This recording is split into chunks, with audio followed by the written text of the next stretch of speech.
Guys, ito yung kalagayan namin dito sa Barangay Dalakit, Katarman. Ilog na. Oh.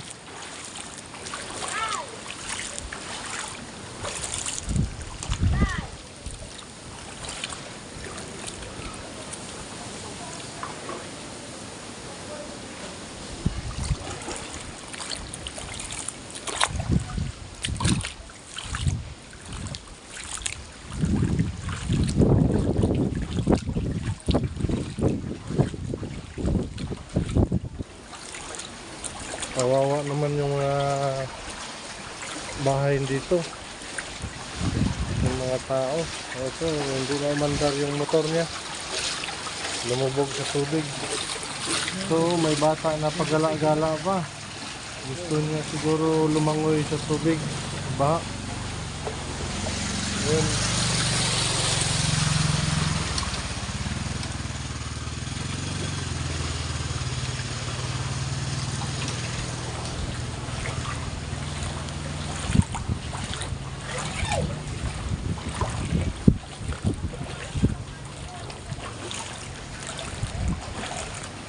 Tubig dito, gumaragasa.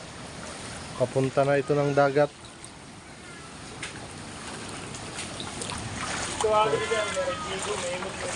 No, titingnan natin yung kalagayan hanggang dagat.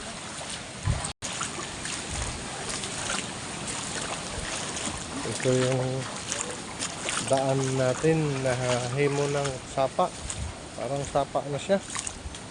Kawawa talaga yung mga bahay dito. Yung si nanay, hindi na makalabas kasi baha. Kaway-kaway na lang, nanay. Ganyan na lang. Yan, sige nay. Salamat.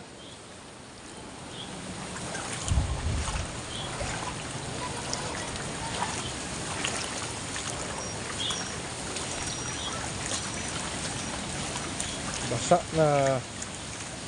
Ito yung mga paninda nila pareo. Kawawa naman.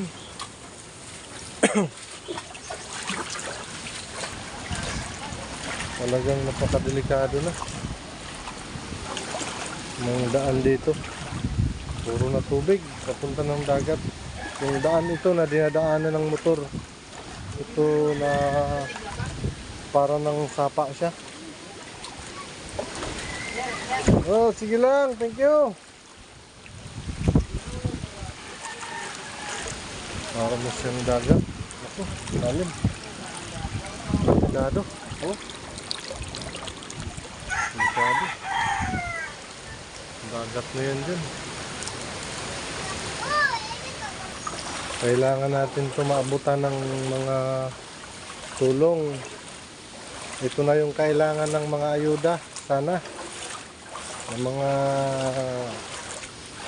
kababayan natin, dahil hindi na sila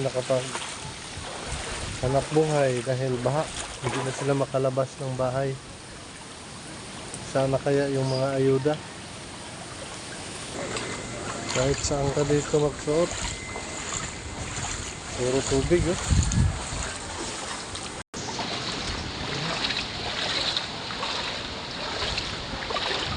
Kawawa ang mga bahay dito.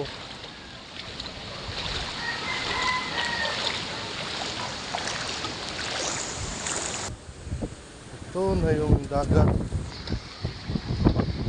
Nagawa na siyang sapa. Napakadelikado talaga.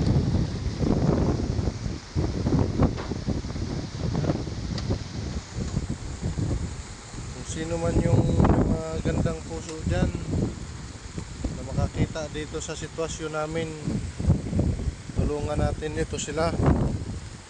Tulungan natin, magtulungan lang tayo. Ito no?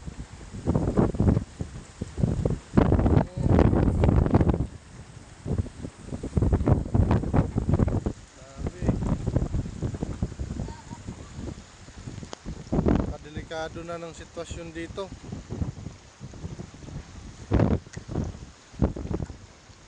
Lagusan na to ng papuntang dagat.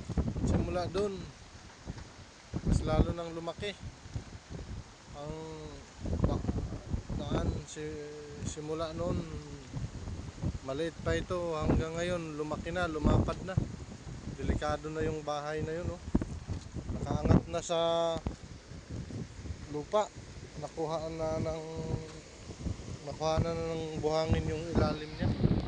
Ayun, oh. Delikado, baka tumakilig na yan.